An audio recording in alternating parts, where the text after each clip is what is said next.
from the capital, the amount of money put up. That's why the price tag is so high, because you don't want to be spending the principal.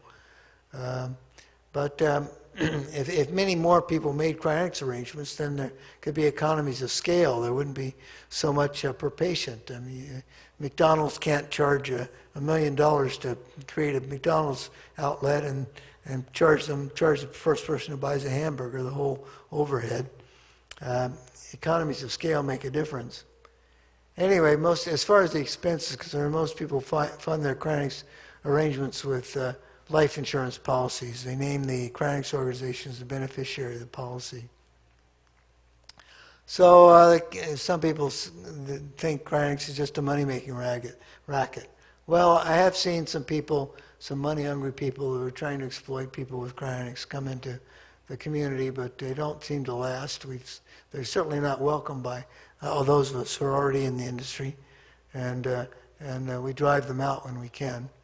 And overwhelmingly, the cryonics organizations are operated by people that are highly motivated. They want to extend their own lives and the lives of their loved ones. And that's certainly been all my motivation in terms of my involvement in cryonics for these many years. Cryonics conflicts with religion. Well, cryonics really, it doesn't conflict with religion. It's something, it doesn't, any more than medicine. Cryonics is a form of life-extending medicine, not an alternative to religion. And religion and medicine are not in conflict.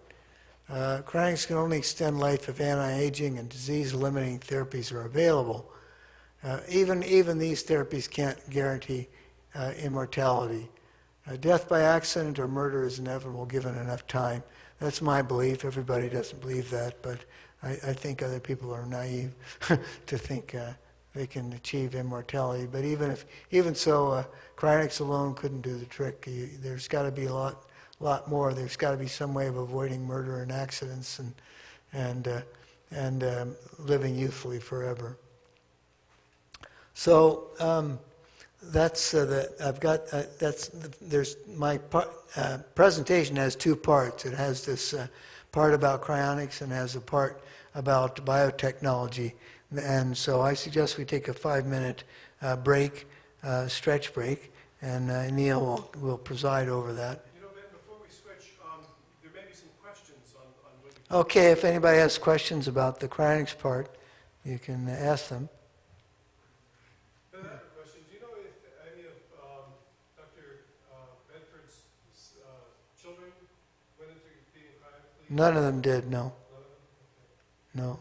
But they were his family was extremely attentive to his wishes. It's just amazing the lengths they went to keep their father preserved, father, husband, etc. Mm-hmm. Are there any other questions? Yes. John? Being that in the United States and the West, it's given enough time, elderly people succumb to heart disease and strokes and Alzheimer's and cardiovascular issues. In the future, if people do come back, would they have the technology to fix that and repair that problem? We would only bring people back once all diseases have been cured, or certainly the diseases that these patients had experienced. And not only that, probably would only bring them back when aging had been eliminated, and rejuvenation was possible. I believe the technology required to cure all diseases and reverse aging, eliminate all aging and have us all be youthful, is probably less challenging than would be the technology to bring back cryonics patients, especially the cryonics patients being preserved today, especially Dr. Bedford. The cryonics patients being preserved today are preserved under the best of conditions. That they're given a vitrification solution which eliminates ice, and Dr. Bedford. And ice is very damaging, so Dr. Bedford wasn't able to benefit. They tried injecting this DMSO, but they couldn't even find his carotid arteries, so they were just poking around, and so he was basically straight frozen, and so the title "Froze the First Man" is literally true. well, we like to think that we're not freezing people anymore. We're using vitrification, and there's no ice being formed at all, and the damaging ice. So it's what we like to call a LIFO process, last in, first out. The people who will be cryopreserved in the future, cryonically preserved, will be being preserved under the most advanced technology, and we believe those technologies will be even better than technologies we're using today. And so when it comes time to bring people back, the last ones who are cryopreserved will be the first ones to come out, and it will be increasingly challenging to bring back the ones preserved under the earlier technologies, and including especially Dr. Bedford, who wasn't vitrified at all. Our current patients, there's no ice formation under the best of circumstances. Dr. Bedford, it was totally ice formation. Thank you, Ben. And so we can take maybe a 5-minute break if anyone would like to use the restrooms or get a drink of water. In the meantime, Doug, do we have a film we can run? Not at the moment. Okay. So we'll go ahead and just take a 5-minute recess, and Ben's going to come back and finish his talk in just a 5-minute break. All right. So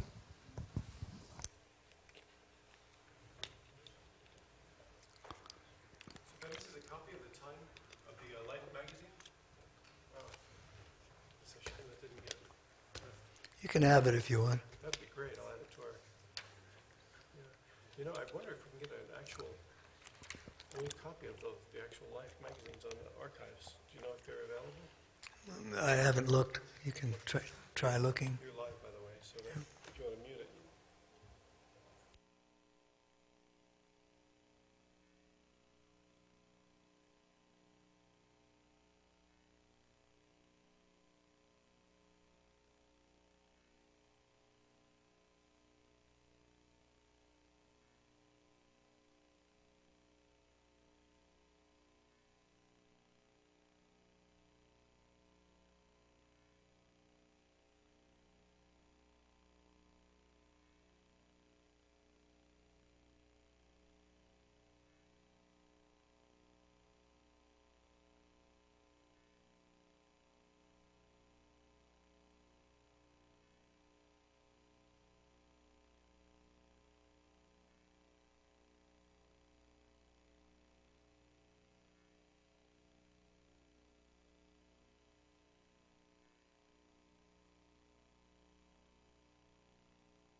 Okay, that's fine. That's fine, Amy. Thanks. So that's a great talk that Ben's giving today. There were a couple of questions that came from, as I walked around. A young lady asked me if anyone has ever been unfrozen yet. Has anyone ever come back from being frozen? That has not occurred. Obviously, if someone has died of cancer and there's no cure for cancer, there's got to be the cure for the disease that the person passed away from before they're going to want to bring someone back. But we don't have the technology at this time to bring people out of a frozen cryonic state. There are some wonderful cryonic preservations that are being done, as Ben mentioned. The more recent ones have been really amazing. Very little cracking and very little ice formation. Isn't that correct, Ben? Okay. In some cases, there's no cracking. That's okay. But there's some.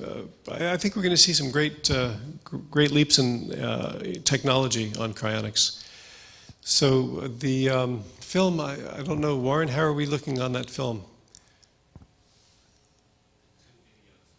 2 videos already? Okay. So let's just go ahead and just show the one, and that's the one of the young man from Pennsylvania who was frozen overnight.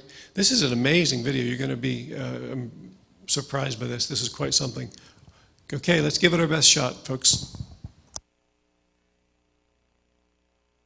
Neurologic exam showed very little brain function at all. What was so remarkable was that the EEG was almost normal. And that really threw me for a loop. He said no one in this condition has ever recovered. We're witnessing a medical miracle. We're witnessing scientific history. So Justin's case, from what we can tell, is the lowest recorded body temperature to ever survive exposure from hypothermia. To go from that day, that Saturday, and seeing him laying in the snow, frozen, dead, and then the next day, there's a chance, his brain is going to be all right. It gives you the chills. It gives you the chills. They did end up amputating both of his pinkies and all of his toes. It was probably March 5th, and he just opened his eyes. He turned his head and looked at me, and I couldn't believe it. My first memory was waking up at Cedar Crest, and I saw my mom, my dad, and my 2 sisters. I was pretty much out of it still, but I can remember visually seeing them both. Justin just continued to fight the fight every day. He's just back to normal. When he's sitting there on the couch with the dog and, we're watching something, it just seems like it never happened.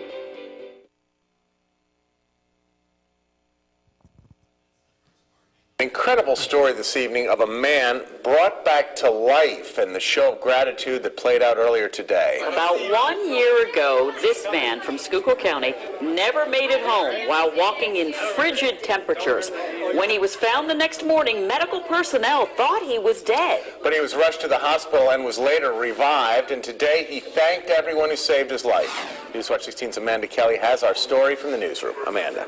Scott and Marie said 26-year-old Justin Smith of McAdoo is what doctors are calling a medical miracle. He was found nearly frozen to death on the side of the road about 1 year ago. Today, he got the opportunity to thank everyone who helped him survive after spending nearly 12 hours in the cold.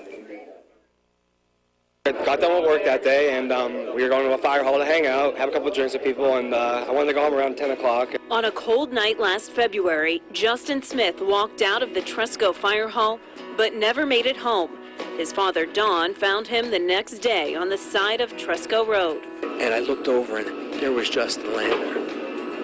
And he was laying face up like this. He was blue, his face, he was lifeless. I checked for a pulse, I checked for a heartbeat, there was nothing. And the coroner was on scene, the state police was on scene. They were doing essentially a death investigation. But Dr. Coleman, an emergency department physician at Lehigh Valley Hospital in Hazleton, refused to pronounce Justin dead when his body was that cold. Our mind is supposed to run the show, not our hearts, because if your heart runs the show, you can run into some problems. And I just kind of went through that to the wind and said, No, not today. A team in Hazleton started CPR on Justin for 2 hours. He was then transferred to Lehigh Valley Hospital, Cedar Crest, near Allentown, where doctors used what's called an ECMO machine to warm up Justin's blood. Doctors say flying Justin to Lehigh Valley's hospital in Allentown was a miracle in itself. They had to beat a snowstorm and do compressions on him the entire way. We knew we needed a big, big miracle. We have very low temperature. It can preserve the brain and other organ functions. Doctors said as Justin warmed up, his heart started. Weeks went by before he actually woke up and realized where he was. It was like I woke up from a dream, but it wasn't a dream, you know? When you looked at the science of what had happened to Justin, it was really hard to imagine that anyone on Earth could survive this. Now he's back to his family he loves, golf, and school. Justin lost his pinkies and all of his toes. Doctors call him a medical miracle. Things happen for a reason. This kind of just renewed the faith of why I do what I do every day. Now, Dr. Coleman says Justin's story may change modern medicine practices for patients who are hypothermic. Smith is now back to school at Penn State and working on finishing his degree in psychology. Amanda Kelly, Newswatch 16, reporting live tonight in the newsroom. Okay, thank you, Doug and Amy. That's an amazing story, and I'm sure Justin is super glad that that doctor didn't give up on him. It's an incredible story. But you hear about it all the time. You hear about the young boy that fell on the ice and was basically frozen and under the ice for a couple of hours, but was able to live and was brought back because his body functions slowed down to such a state that everything was in suspended animation, essentially. And that's really what we're talking about to some degree with cryonics. But let's bring Ben Best back up and have him to be able to finish his lecture this evening. Are you? Come on up, Ben. I'll check it out.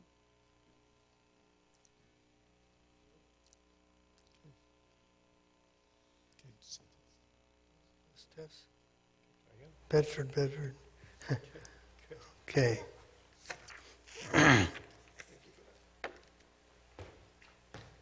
So now the second half of my presentation.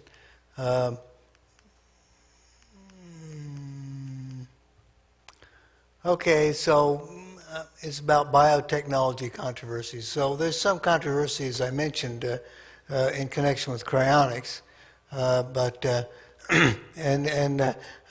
points of controversy are usually related to both birth and death. We've spoken about death, so now we're going to talk about birth. And you know, there are religious issues, government issues, which can involve politics or lawsuits, ethical issues, and aesthetics, or how people feel about things. And so I'm going to start with in vitro fertilization, test tube babies, where a sperm and ova are united outside a woman's body. Before test tube babies, before IVF, there was artificial semination where the sperm was actually sperm was placed inside a woman artificially without intercourse, and usually it was because the husband was infertile and unable to have a child, and often there's a donated sperm. Here we had, even there we had legal issues. In 1953, a Chicago court ruled that a child would be illegitimate and the woman guilty of adultery if her sterile husband consented to sperm being donated by someone else. The first IVF baby was born in 1978 to a mother who had blocked oviducts. So we'll review here a bit of basic biology. This is a woman's uterus. This is her ovary, which is producing the eggs. The eggs are released into the oviduct or fallopian tube. It gets fertilized by the sperm. That shows the sperm fertilizing the egg. And the fertilized egg then travels down. While it's traveling down the oviduct, it starts dividing. And by the time it reaches the uterus, it's in this form called a blastula, which which has an empty cavity here, a bunch of cells here, and cells around there. And that's when it gets implanted. Now, the technology itself in the United States can cost anywhere from $12,000 to $30,000 for a single birth. The woman will receive drugs to stimulate ovulation, and several eggs are produced and fertilized. Normally, a woman only releases one egg during a menstrual cycle, but with this IVF, and the drugs they administer, they get several eggs.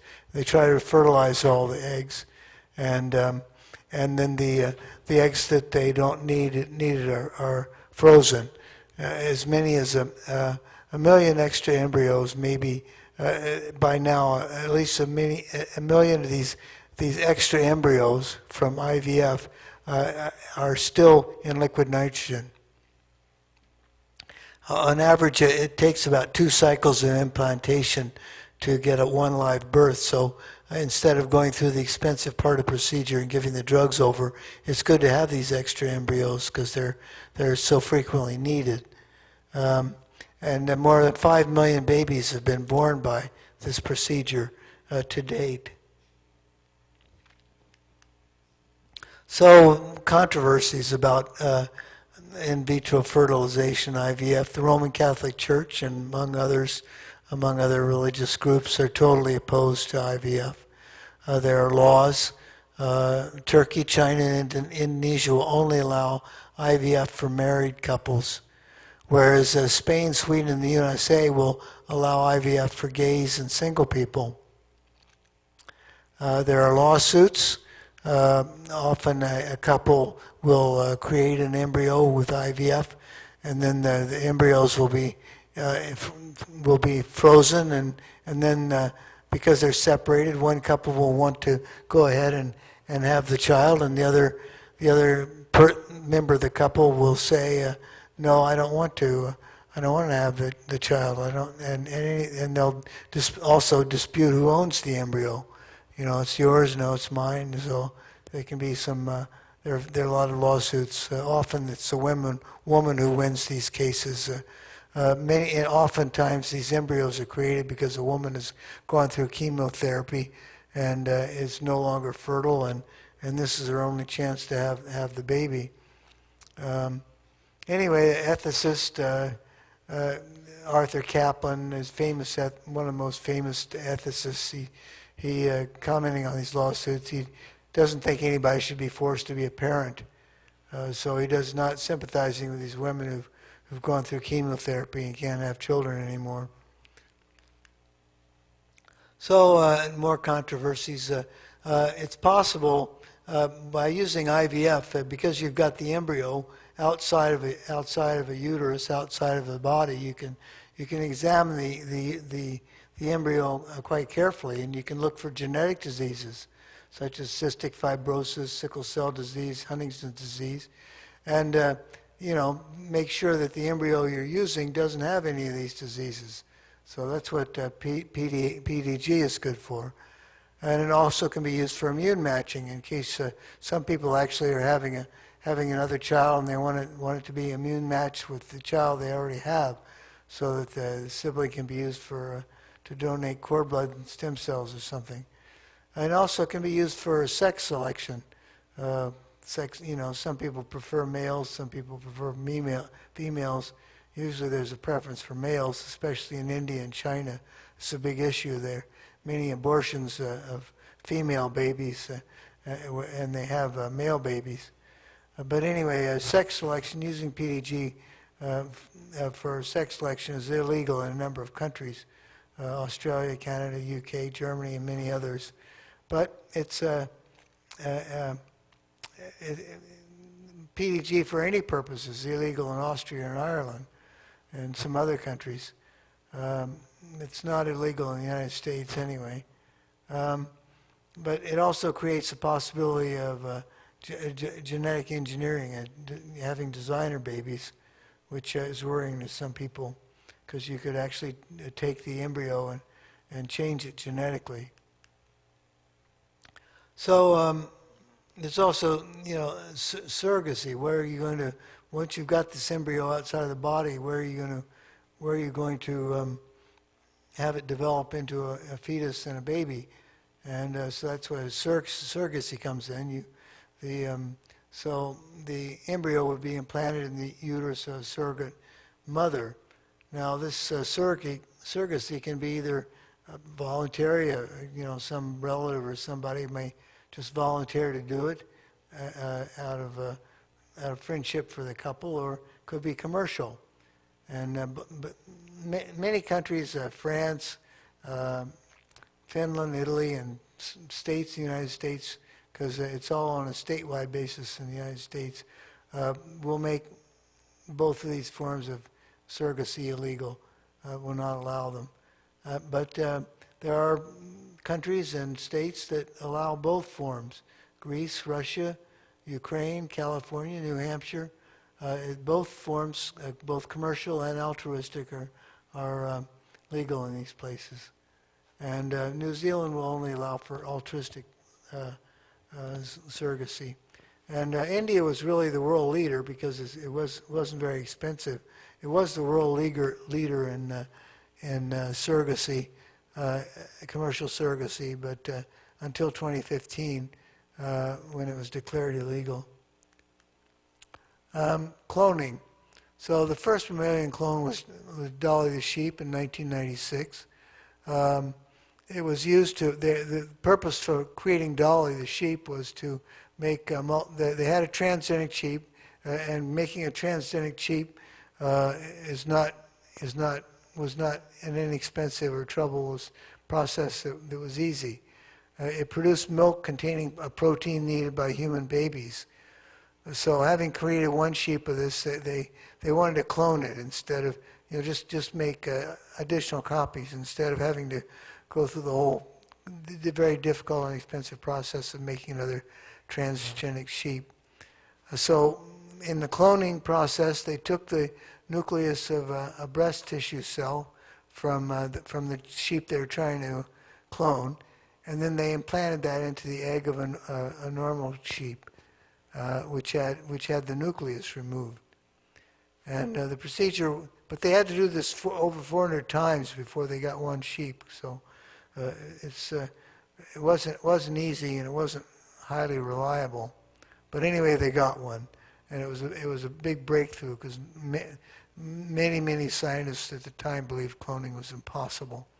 So this is a visual demonstration of what happened. They took a donor sheep. They took they took a donor sheep. They took the mammary cells out and the nucleus, the mammal cells, and they put it into another sheep from which the nucleus had been removed, and then it developed into applied some direct electric pulse, and it eventually developed into a blastocyst, and was placed into a surrogate mother, and eventually became Dolly. So that's another visual demonstration of the same process, removing the nucleus from this donor and taking the egg from another sheep and then having it develop and placed into a surrogate. So since Dolly the sheep was cloned, there have been many animals that have been cloned: a camel, a cat, a cow, many times actually, deer, dog, goat, horse, mouse, pig, rabbit, and even a Pyrenean ibex, which was an extinct species, but they had preserved tissues from this ibex, and so they were able to take the nucleus of this preserved tissue and put it into the egg of a goat, and so it became the first extinct species ever to be cloned. But died 7 minutes after birth, so didn't last very long. The San Diego Zoo has thousands of frozen cells of extinct and near extinct species. I say frozen, they're in liquid nitrogen, and anticipation of future cloning. The Harvard geneticist George Church wants to reproductively clone woolly mammoths and Neanderthals. And a draft genome, a sequence of the Neanderthal genome has been reconstructed from the remains of Neanderthals. So this is not totally infeasible. So there's two types of cloning, actually. There's reproductive cloning and therapeutic cloning, a distinction that a lot of people don't recognize. But in both forms of cloning, we start out with, is a process I mentioned, from a somatic cell, a body cell, we take out the nucleus, and we put it into, we remove the nucleus from an egg, and then we take the organism we want to clone and put it in this donor nucleus, and then we get the clone. Now, in reproductive cloning, that clone will develop into a blastocyst and eventually into a full animal or person when carried in a surrogate mother. In therapeutic cloning, the cells are just used for research and therapy. It doesn't go any further than that. So there are controversies. Reproductive cloning for humans is illegal in almost every country in the world except the United States. And the only reason it's not illegal in the United States is federally anyway, because the senators couldn't distinguish between or did not distinguish between therapeutic and reproductive cloning. So they ended up with no legislation against either one of them. But at least 15 states, including Florida, has a ban on reproductive cloning of humans. Therapeutic cloning is also widely banned because it's based on embryonic stem cell therapy. Let's see. So let's talk about stem cells for a moment. So we've got stem cells in our body all the time. They heal wounds and they replenish, red blood cells are replenished every 4 months by stem cells. Our skin cells are replaced monthly. You know, we have shedding of skin. That's where most house dust comes from, is shedding of skin. And then our intestinal lining, the stem cells will replace the lining every few days.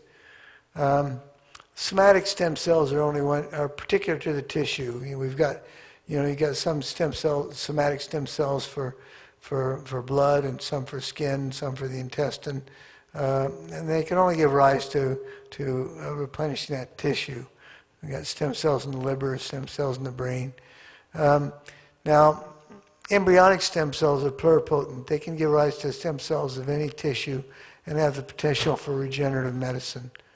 And there's also induced pluripotent stem cells, which are induced from somatic cells through the use of certain proteins. They're similar to embryonic stem cells in their capability to produce stem cells for any tissue, but they're more vulnerable to cancer and harder to work with. So this is just an illustration. You apply these factors to human somatic cells, which means, it could be skin, usually skin cells, and then by applying these factors, you end up with these pluripotent cells, that are sort of like embryonic stem cells, which can become any of these kinds of tissues. Mesoderm is like muscle and bone, and endoderm is like the intestine, ectoderm becomes skin and also develops into the nervous system, the brain, etc.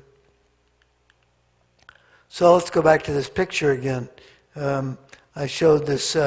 I showed the development of the egg, the fertilized egg, and by the time it reaches the uterus, it's this blastocyst.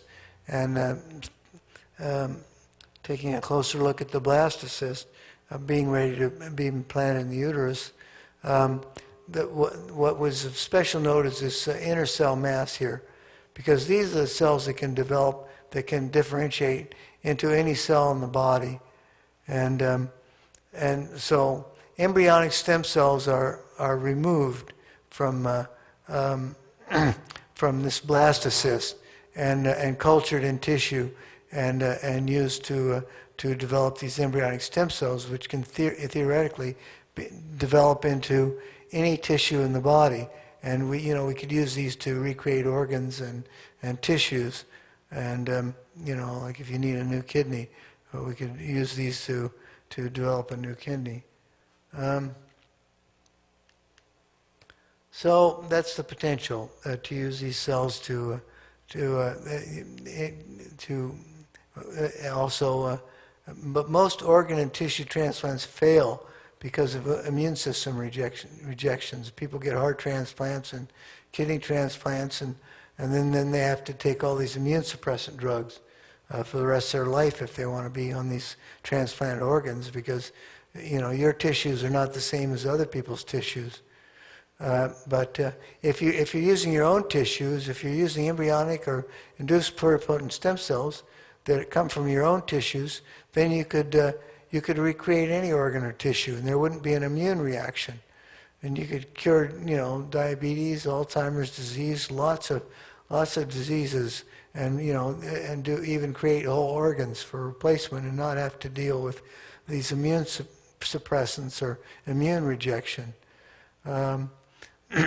But the practice of therapeutic cloning using embryonic stem cells has yet to be perfected to the point where it can cure any disease. But induced pluripotent stem cells has so far only treated one disease, and that was a case of macular degeneration in Japan. It cost $1 million in 1 year of preparation to do it. It's just not practical. And the guy who did this, who won the Nobel Prize in 2012, thinks it'll be another 10 years before induced pluripotent stem cells can be used in regenerative medicine. So embryonic stem cells are controversial. I mentioned there's both potential for therapeutic cloning and reproductive cloning. We know everybody's against reproductive cloning, but many Christians, especially fundamentalists and non-fundamentalists, Catholics, Baptists, and Methodists, oppose embryonic stem cells for therapeutic cloning because they believe that human personhood begins at conception, at the moment that a sperm and egg unite. But on the other hand, the Jews, they encourage embryonic stem cell research. And actually Israel is a major embryonic stem cell research center. So there's very different beliefs here between these two religions. But the creation of governments play a role in this. It's illegal in Austria, Denmark, and France and Germany. Embryonic stem cell lines are illegal because of this belief that embryonic stem cells are a human being. Life begins at conception. And but it's legal in Finland, Greece, Sweden, United Kingdom, and some other countries.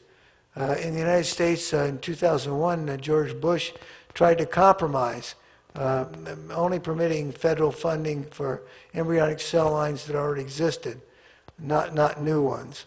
So in this case, it was actually a breakthrough that he did permit any federal funding at all.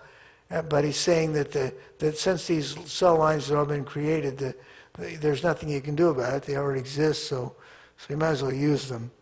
And but there's no prohibition against embryonic stem cell lines by private companies. That's completely legal in the United States, unlike these other countries where even a private company can't do it. Peter Nygaard, he founded the Nygaard clothing brand, a famous clothing brand in Canada, and he has a net worth of nearly $1 billion. According to Wikipedia, 8.576. I'm sure it's different now, but he's the only person in the world who's created an embryonic stem cell line from the nucleus of one of his own skin cells and the egg of a woman. And the stem cells, he injects these stem cells into himself on a regular basis, every 2 weeks or so. And he's also induced the Bahamas government to change their laws to allow embryonic stem cell research in that country. And he wants to build an embryonic stem cell research foundation, a big facility there for doing that in the Bahamas. So does personhood begin at conception? In ancient civilizations, they understood that intercourse resulted in conception, but virgin birth was also considered possible and regarded as a sign of divinity. And Krishna, Zoroaster, Constantine, Nero, Jesus Christ, and others were all said to have had virgin births. And but Hippocrates believed that, or Hippocrates, the Greek physician, believed that a male semen and some female factor, which they didn't know about then, were required for conception. On the other hand, Aristotle thought that the female womb was only a place where the semen could be received and develop into a baby. So there were different views about how, because nobody knew about sperm and eggs at that time, really. They knew about semen, they didn't know about sperm. So for over 2,000 years, the Catholic Church has waffled back and forth on the question of whether some popes who said it was says that abortion at any stage of pregnancy is murder, but other popes said that that wasn't the case. So there was really no basis, good basis for this position. But anyway, but Islam and Judaism do not believe that life begins at conception. They say that the soul enters the body only several weeks after conception. That's one of the reasons why Israel allows embryonic stem cell research. Sperm cells were only discovered in 1677 by van Leeuwenhoek, and it wasn't until 1827 that they finally discovered human ova, the eggs, the female factor, which was poorly understood, but it was only in 1876 that it was shown that fertilization was due to a fusion of an egg and a sperm and the formation of a zygote.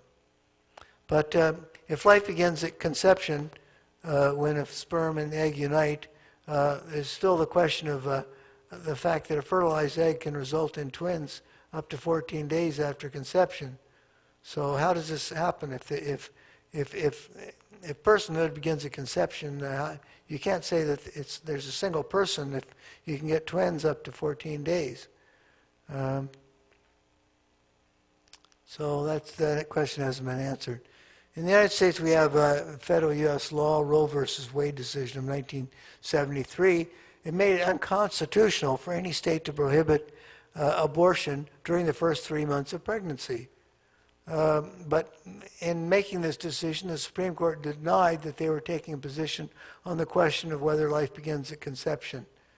This Roe versus Wade was based on the rights of a woman rather than on the rights of the fetus. But in 1992, they modified this to say that any time before the fetus was able to survive outside the womb, even by artificial means, was the cutoff point, which is probably hard to establish. But anyway, that's where the law stands now. Genetic engineering refers to altering the genes of humans, animals, plants, bacteria. It can mean inserting genes from one species into another, or it can mean directly altering the genes by technologies like CRISPR, Talon, and zinc fingers. These are technologies that allow for direct editing of the genes in our chromosome. And these methods are more controlled means of altering organisms than the random mutations that occurs by random mutation or selective breeding. Now, the most controversial issue in genetic engineering is probably genetically modified organism foods. So I'll say a bit about that, but it's so controversial and such a complex subject that I really only got to skim the surface. But anyway, let's go back to conventional breeding. We've been using thousands of years of selective breeding converted wolves into hundreds of breeds of dogs. So you can accomplish quite a lot with conventional breeding just by selection. Ancient tomatoes were tiny compared to the tomatoes we have today. And the original undomesticated wheat had tiny seeds and long stalks, the low yield, and the seeds, you couldn't even harvest them. The seeds would disperse. They had to be selected for so the seeds would not disperse as soon as they were created. Now, currently we have, by breeding, we have seedless oranges, grapes, and watermelons. So these are not GMO foods, but neither are they natural either. These are foods that were created by selective breeding. Now, there's also mutational breeding, and that's the creation of new organisms by radiation.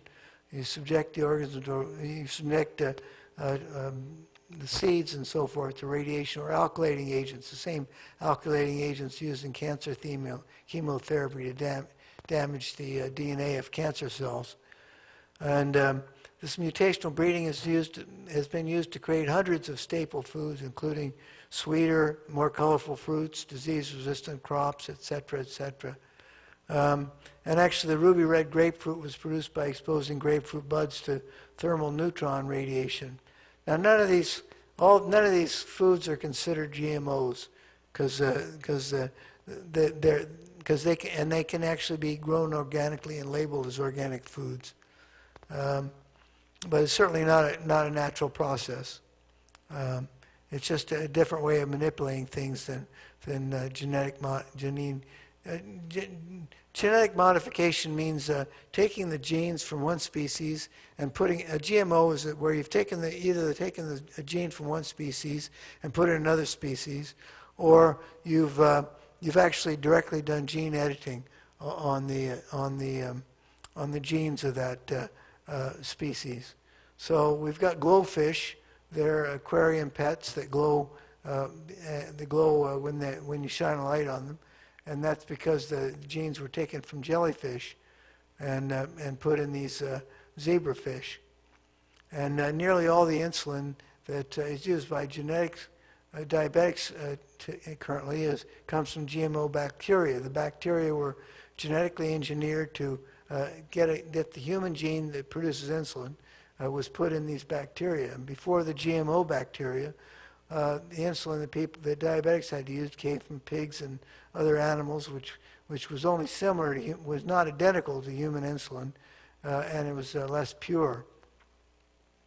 Now, GMO mosquitoes were released in the Cayman Islands or Brazil, and managed to reduce disease-carrying mosquitoes to 80 and 90%, dengue fever and Zika virus and so forth, compared to in Florida here we're using pesticides and releasing all these pesticides in the environment and only able to reduce the mosquito population 30 to 60%.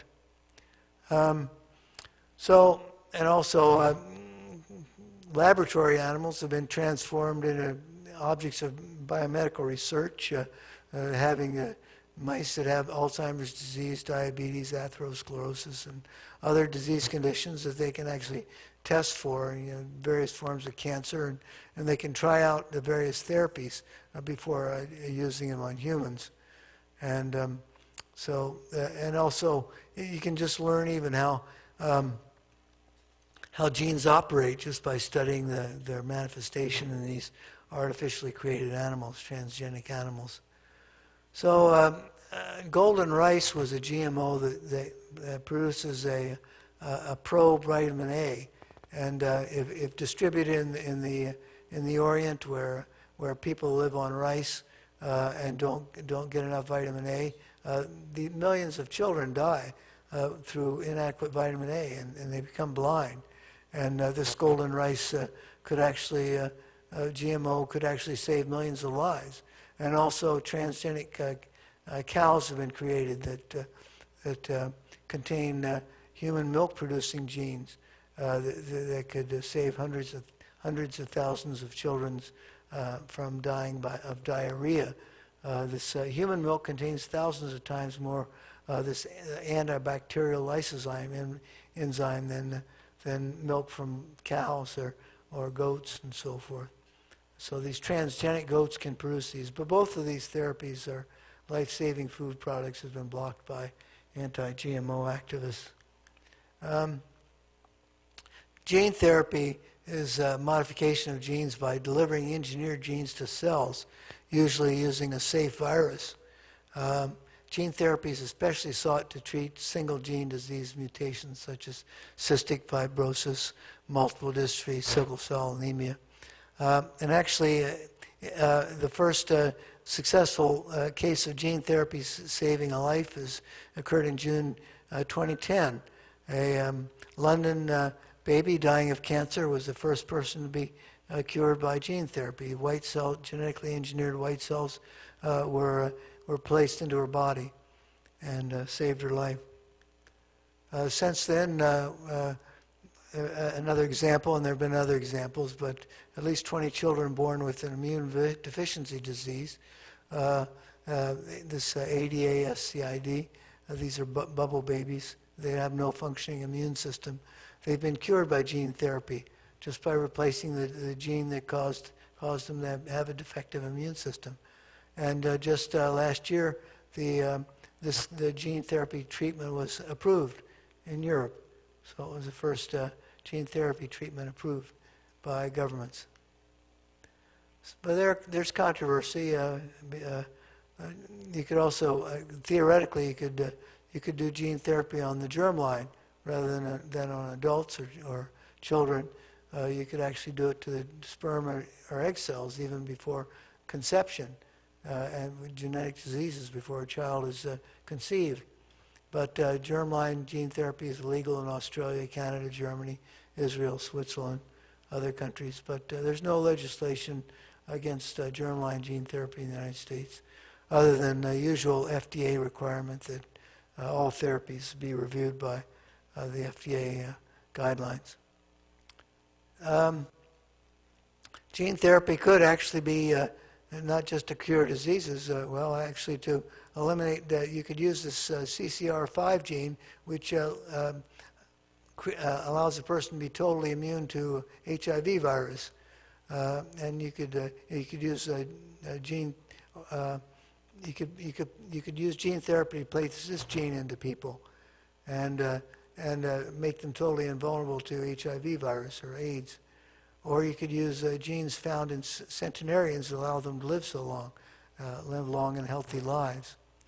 Rotifers are little tiny organisms that can withstand 100 times more radiation than a human being can tolerate, and that could potentially make space travel safer, along with other applications.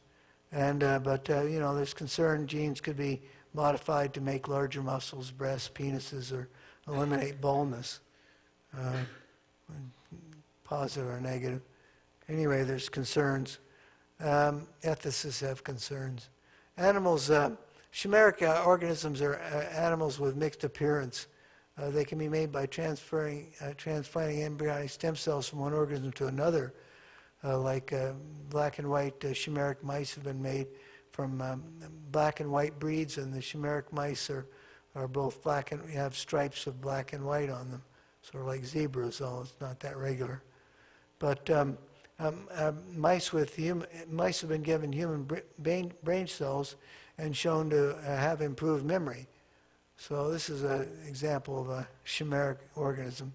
So theoretically, you could create unicorns or mermaids or even frogs with human faces. Head transplant is another controversial procedure. As long ago as 1970, Robert White transplanted the head of a monkey onto the body of another monkey. And the animal survived for a while. He was able to see and hear and even bite one of the staff. In 2002, some Japanese researchers transplanted the head of a rat onto another rat, creating a rat with two heads. And both heads survived, and the rat survived. Now, an Italian neurosurgeon says he intends to do a head transplant on a human before the end of this year, 2017. A Russian with spinal muscular atrophy has volunteered his head for this procedure. So we'll see what happens. Leon Kass, I just want to give him as an example of a person in the center of many of these controversies. He was the chairman of President Bush's Council on Bioethics, which was President Bush appointed shortly after his stem cell executive order. And he was president of the council from 2001 to 2005.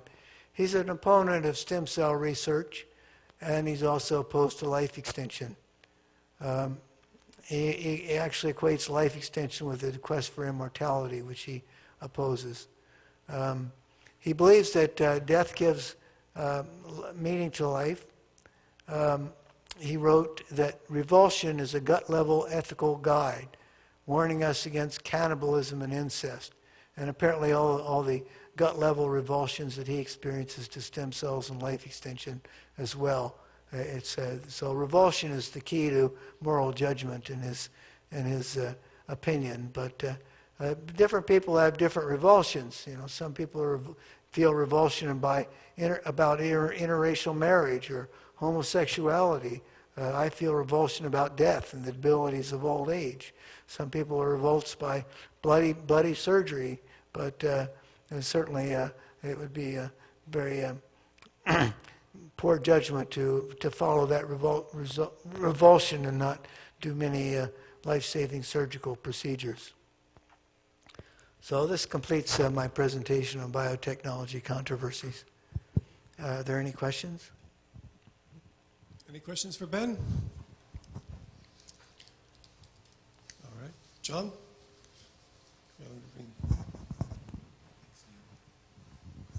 In regards to gene therapy, it mentioned about altering genes for larger muscles or eliminating baldness or things like that. Would that be, in theory, in the conception realm or when someone is a grown adult? Either one. Gene therapy is used in, as I say, the children have been treated with gene therapy to eliminate the genes that were causing the bubble baby syndrome. And usually these gene therapy is tissue directed. So yeah, it's usually directed to specific tissues and is done in adults. As I say, that there's much more opposition to germline gene therapy. I'm not quite sure what I can't explain that, but gene therapy. Conventional gene therapy is directed for adults and children. A hand for Mr. Ben Best. Well done, Ben. Thank you. Yeah. Thank you, Ben. So, in 2 weeks, Bill Falloon will be here doing a presentation on age reversal, and I hope you're able to come back to visit with us. That's January the 26th in the evening. And the following month, we have Jose Cudera from the RAD Festival, where I met him, and he's involved with the Ray Kurzweil's group. And after that, we have Charlie Cam. Now, Charlie Cam put on a presentation of a number of speakers in Chicago. I think it was maybe a decade or so ago, but he's going to be coming here in March, and he did this great little video on Dr. Radlex, I think it is, and we're going to show that here. This was shown at the Rad Fest. He brought it there for that. It was created for the one in Chicago. And Doug, do we have that one up? Let's go ahead and show the Charlie Cam video. I think you might enjoy this. About 3 minutes.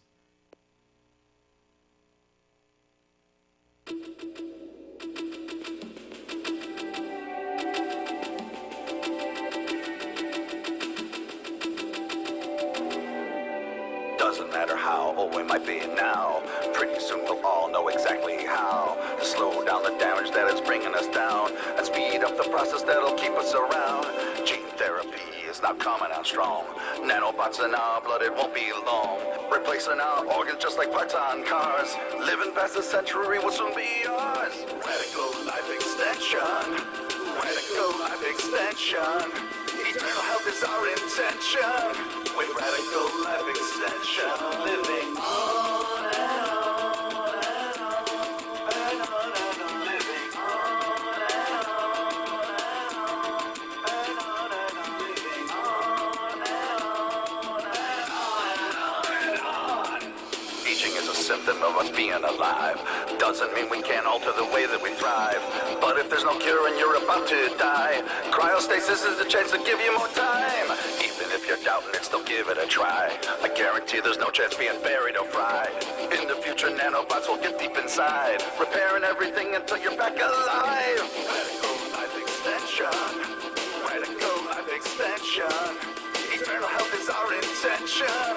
With radical life extension, living on and on and on and on and on, living on and on and on and on and on, living on and on and on and on. Radical, radical,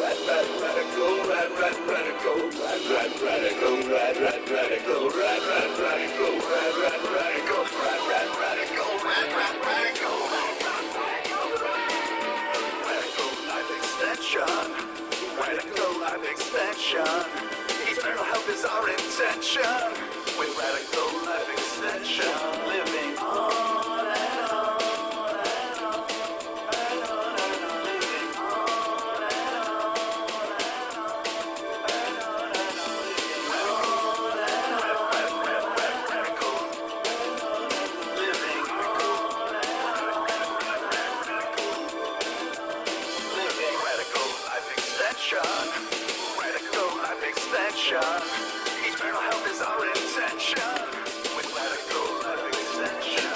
Telomeric extension. Detoxification. Caloric restriction. Tissue rejuvenation. Stem cell therapy. Cryopreservation. 3D organ printing. Nanobot preparation. Uploading our minds to a cyborg evolution. All of these are a part in our coalition for radical life extension.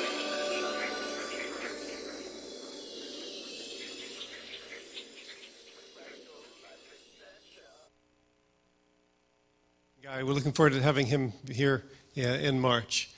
So this concludes our presentation this evening. Ben, thank you again very much for this. Man I respect a great deal, who has certainly done a great deal in cryonics and in life extension. At this point, we have some snacks and beverages downstairs. I hope you'll join us for that and some conversation. And thank you for coming. And online, thank all of those who stayed with us for the live stream tonight. Good night. It's called Forever Young.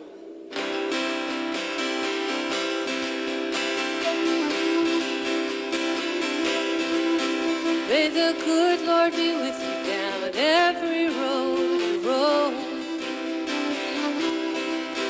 And may sunshine and happiness surround you when you're far from home. And may you grow to be proud, dignified and true. And do unto others as you'd have done to you.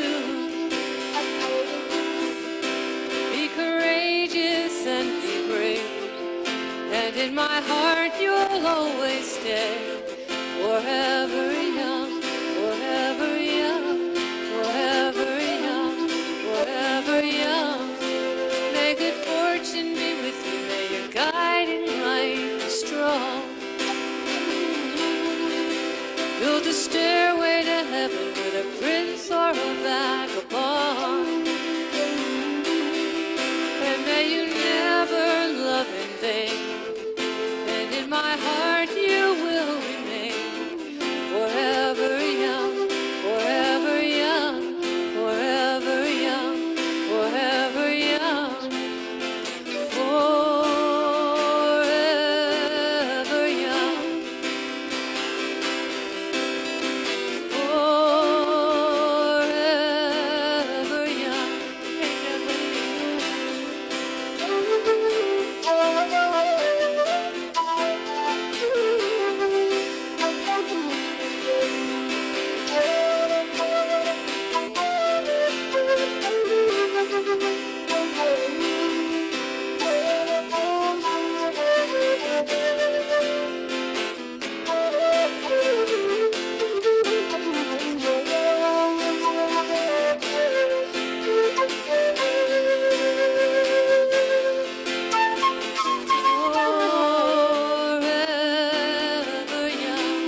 forever young. And when you finally fly away, I'll be hoping that I served you well. For all the wisdom of a lifetime, no one can ever tell. But whatever road you choose, I'm right behind you, win or lose. Forever young, forever young, forever young, forever young. Forever young, forever young. Forever young,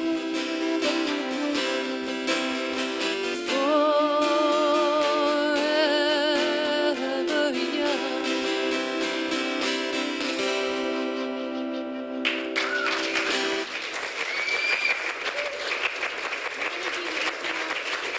All right, thank you, everybody.